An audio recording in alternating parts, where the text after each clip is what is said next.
Welcome to the Disrupt Education Podcast. I'm Peter Hostros. I got a great guest with me today, Corey Scott, in the Bronx today. So we got the connection with Chicago, the Midwest, and the Bronx today. Corey, how you doing, man? I'm doing fine. How are you? I'm wonderful. At the time of this recording, I got about 10 inches of snow, and we got some e-learning days coming on out here. So Yeah. always changing in education. So Corey, tell us a little bit about who you are and what are you up to these days? I am a passionate educator at heart. I have spent the last 6 years working in public schools in the state of Louisiana, New Orleans to be specific, and in North Carolina. And I most recently left the classroom to work in software sales, which is a little bit different than the classroom. But I was burnt out as a teacher. So that's what caused me to make the switch. And I also, in addition to working in software sales, I also work and have an online coaching business, a teacher preparation program, if you will, for new special education teachers who have no experience working in the classroom.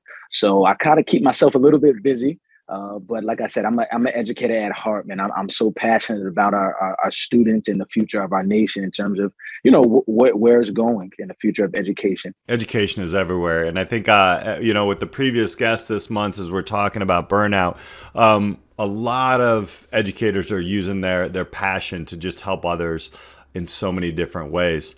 Before we jump into that transition and why that happened and maybe some of your experiences of, leveling up the education worldwide and those programs that you're building, I got to ask, what kind of student was Corey Scott? Talk about your educational path and how that might have influenced who you are today. Wow. Corey Scott was K through 12 and even through, post-secondary school and college. I was a kid who had to be challenged. If I wasn't going to be challenged, I wasn't going to do my work. I was an A student all the way up until 10th grade of high school, where I moved to Virginia. And when I moved 10th grade, my grades just dropped. I became a C student, not because I think I was incapable, but simply because I was bored and I was in a new environment. And all I cared about was running track and field. I ran track in high school. So in my AP classes, I got A's because I was being challenged. So I took AP classes. Those were the classes I got A's and B's. I always scored a 3 or above on the AP test. But in those regular classes, man, earth science, I would get a D. I would get a D or C. And it was because I would be bored and it wasn't challenging. And so even throughout college, I think I graduated college with a 2.8 cumulative GPA, which is, decent. But, it is what it is. I had a lot on my plate, and I'm just glad I made it through. Is there any pivotal moments that how did you realize you weren't challenged? Like, when did that happen? Was that like post college, post high school? Yeah, I think it came from my parents. My parents always advocated for me to be in, I think at the time they called them the classes where they would have talented and gifted. I think at the time they called it talented and gifted. So my parents would always advocate for me to my teachers in school, in the schools I was in, for me to be in harder classes. And so I think I just absorbed that language from my parents. And I began to notice that and learn that about myself, that I found myself getting bored easily. And if I'm not doing something that I feel is challenging or where I'm engaged, I find my the quality of my work will not be as good as it could be. So I was taught that, I heard it, and then I think I've learned that about myself as I've gotten older. And then so we switched. Now then you went into teaching, man. 6 years. What?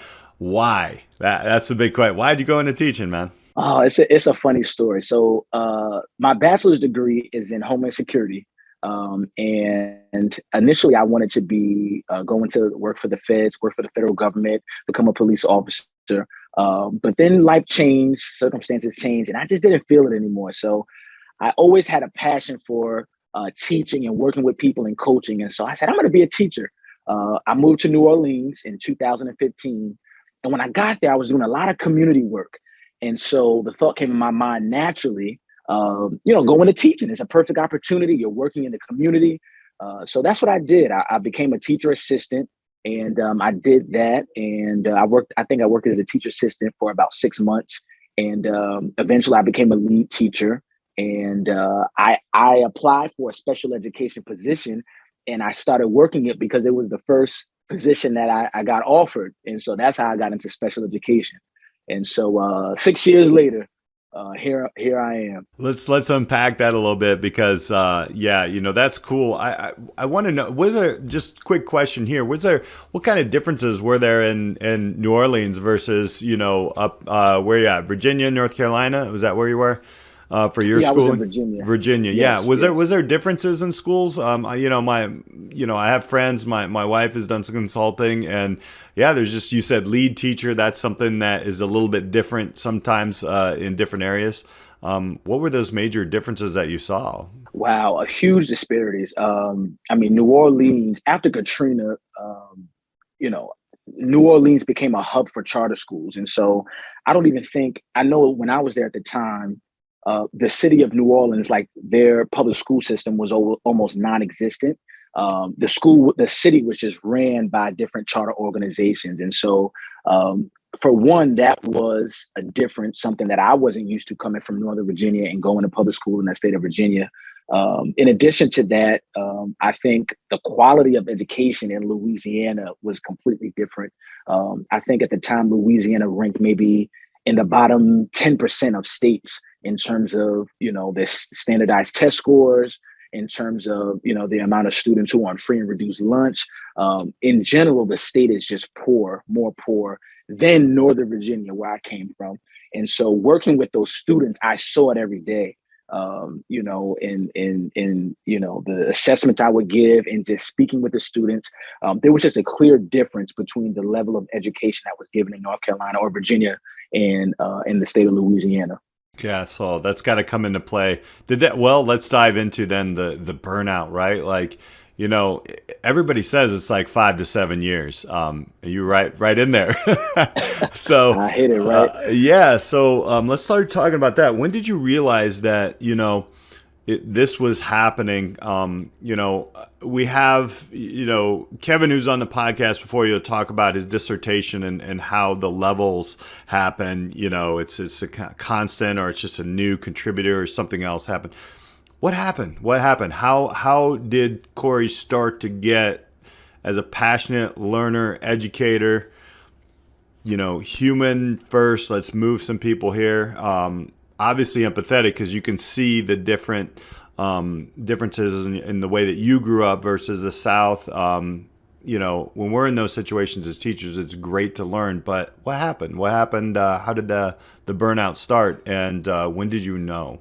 I think that I knew that there were major problems in the education system. I worked for a public school in the largest county or parish in Louisiana, Jefferson Parish. I worked for them for over 3 years, and I was never getting the support I needed. I didn't go to school for education, and so I had to go through an alternative teacher certification program. But what I saw was just that there was a complete lack of support. There was a lack of so many different things. And after being with that parish for 3 years, I just wanted more. Again, I wanted to be challenged. I felt like I hit a glass ceiling. And so I actually went to work for a charter organization that was based out of the southern part of Texas called IDEA Charter. IDEA Prep School. And when I began working for them, I noticed that they had a lot more systems in place. They had a lot more resources. They had a lot more finances. And my mind became open. And I was obviously able to see the difference between the public school and the charter school, or a public charter school. And so that got my wheels, turning. I'm thinking, okay, this isn't right, because everyone did not have the opportunity to go to that charter school. What about the amount of kids, all those kids that were in that parish I left behind?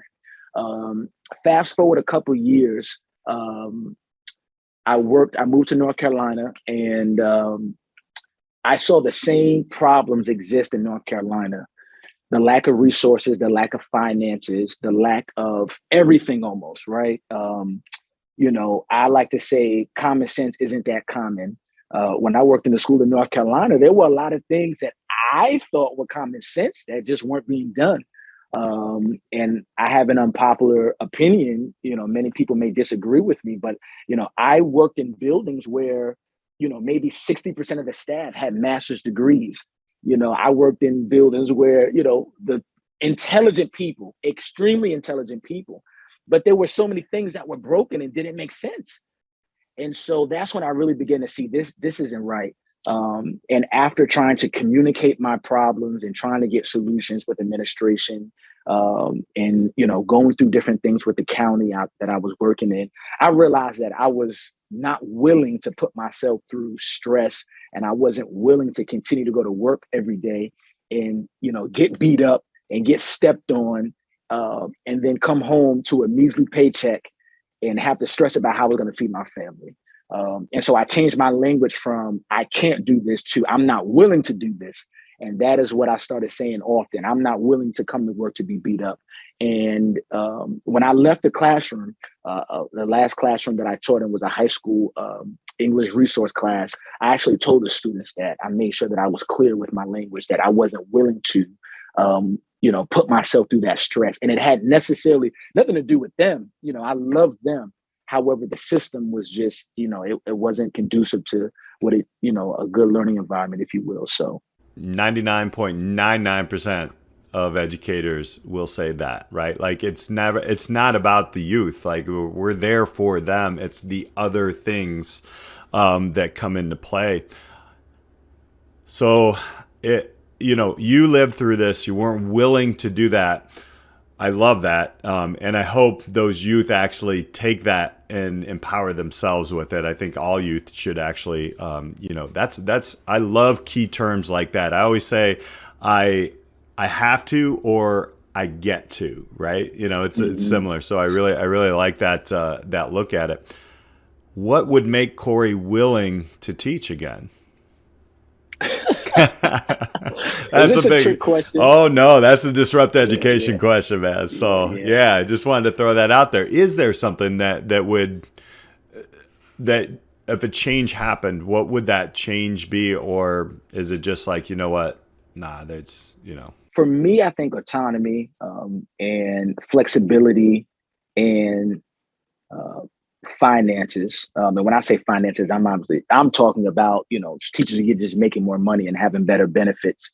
But for me, I think about teachers having more flexibility, educators having more flexibility to make more moves and different type of moves. The trend that I see happening right now in education, Peter, to me, it's really interesting. A lot of transitioning teachers on social media are going and looking for positions in ed tech and education technology. Many of those education technology companies are solving the problems that exist in schools because there is a lack of qualified professionals. There's a lack of support. There's a lack of system. There's a lack of finances. And so I'm looking at this and I'm saying, okay, if 50% of the teachers in these buildings leave and they go to the ed tech companies, the ed tech companies are just going to be selling to the schools that the people just left. And the schools are not going to have an option or a choice but to, sign up and get those different ed tech companies and utilize their services. And so I think it's really interesting. And I'm hoping that school districts will begin to see that they have to be more flexible. For examples, let's say you have a teacher who has a bunch of ideas and, they're sick of teaching English. If they want to do something else, let them do what they're good at. I don't think teachers should be forced to teaching something maybe that their heart is not in. That teacher may be able to thrive in a position, being a unifier or a synergist, or, create a position for them, create things for people to do. I think that school districts need to get ahead of the curve and be more proactive instead of reactive, because right now I can only imagine how school districts are scrambling, trying to keep it together. And I'm thinking, if you just get ahead of it, why can't school districts in a way become ed tech companies? Why can't they hire people who are innovators and change makers and they become the ed tech companies instead of outsourcing? They can have everything in-house. To me, that seems like a clear-cut solution. But again, it's so convoluted and there are politics in it. So of course that probably, may never happen. But in short, that's what would make me go back into the classroom. If a district or school was more willing to be flexible and to accept ideas and to make bold choices and to step out on faith, if you will, because they're going to have to do something, Peter. It's going to have to do something. I mean, all these teachers leaving and kids are not progressing. They're not getting high quality instruction. They're going to have to do something. Yeah, I've heard that a lot, and thank you for saying that. I've heard a lot of, and for me personally, even the only route to actually do something a little bit more is administration, and then moving that route politically. There's like you said, there's the flexibility isn't there. You're there and you do it for 10, 20, 30 years. You get bored, right? Like you have so many more things that you can do. I really like that model.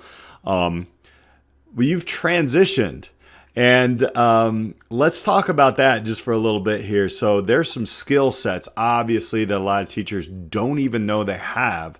Following you on LinkedIn, you can, great conversations, and I'll put your LinkedIn up down below. Because there's amazing, you're running through the journey, you're sharing the journey, you're working with others, you're building curriculum. What skills are you using, and how did that transition happen? Take us through. All right, I'm done with the classroom. I went into this company. How did that feel? How did that happen? For me, it happened by taking a step back from my life and realizing that I wanted to design a life that I wanted, and I didn't want my life to be centered around my work. I didn't want my life to just be about work, and I have to put myself in a box. I was never aware of even the term lifestyle design. Some people may have never heard of it. I'm sure many have, but it's just the idea and the concept of like, you need to design your life, or you should design your life how you want it. Think about the things that are most important to you. Think about what you want out of life. Think about how much time you want to spend at home. Think about the type of income you would like to have. That's where it started for me. And once I really got real with myself, Peter, and realized that the type of life that I want and I need for myself to thrive, I can no longer be a school teacher and have that life. It just didn't match up. That for me was the thought that entered my mind, and like the turning point where I said, okay, I need to find a career that will fit my life. And once I figured out what my lifestyle, the type of lifestyle I wanted, that's when I came into SaaS, software sales, software as a service, excuse me. And I just, started researching different companies and different industries. And that's how I ended up working remotely for a software company. And in terms of the type of skills that teachers have, and I had as a teacher and many others have, there are a tremendous amount of skills that teachers have that are transferable. It doesn't even make sense. I encourage teachers to really dig deep and, maybe print a resume of your entire life and everything you've done in your life, and think about the specific actions you took in each of those roles and how they transfer, and how you can utilize those specific skills in other industries. I think of, some people call them soft skills, but I like to say human skills, being able to negotiate, being able to think quick on your feet, public speaking skills, being able to plan and organize, backwards planning, as we do in lesson planning oftentimes. We think about the end, and we kind of come back and figure out what we need to do to get there. Teachers to me are the most passionate people in the world. I think about all the people leaving, and I just kind of get a little sad, because I'm like, these are passionate, hard-working people who would do anything for you, and any company would be fortunate and blessed to have them.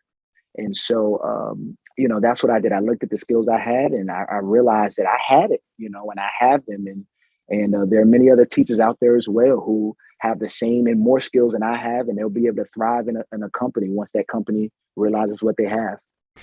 I love the fact, like when we were talking about like what schools can do to maybe, have you willing, you were mentioning your values right there, and you've actually stated them again. I love the way that you've designed your life in that way. And that's super, super like great advice.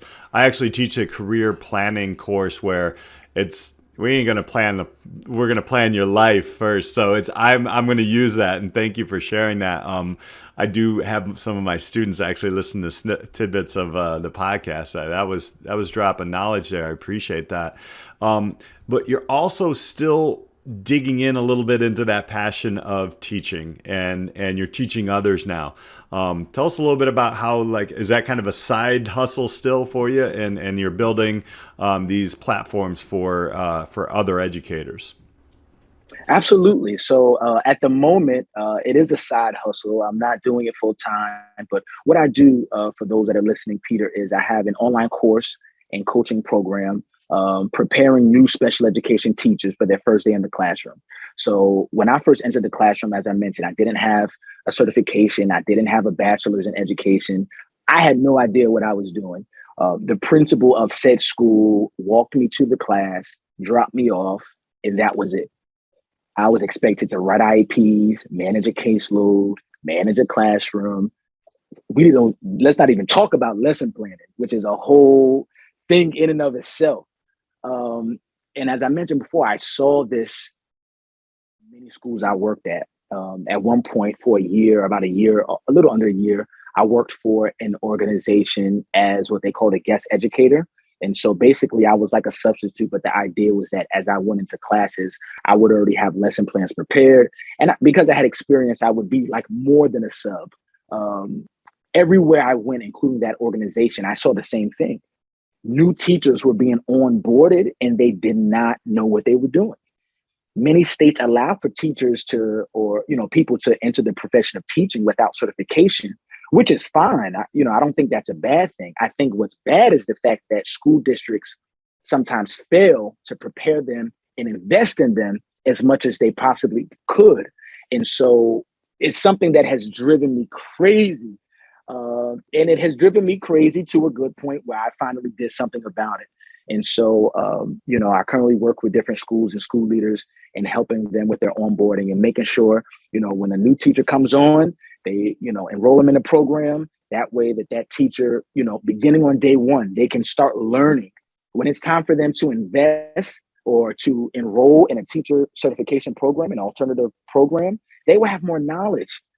I had to take my POT, my praxis exam, Peter, and I took the principles of teaching and learning for grades 7 through 12, and I passed it, not because I studied, but because I was already in the classroom learning. So when they were talking about differentiation, I already knew what that was because I had been teaching and going to PDs. And so I just think that there's a better way, a more efficient way to invest in our teachers. And I wanted to be a part of the solution. So my goal eventually is to have an agency where I can do this full time. I'm just currently working towards that. Finding that problem, living it, right? In that pressure point, and rather than just complain about it, let's build something. I love that, Corey. Thank you so much for sharing your thoughts, your lens on education, on the transition. I know you're going to help a lot of people, but there's also a lot of people who might want to connect with you. So I wanted to give you a chance here to, how can people connect with Corey Scott and take a look at all the different skill sets and the offerings that you have? Absolutely. Thank you, Peter. Well, I'm on LinkedIn. Currently, that's the major social media platform that I communicate and work on.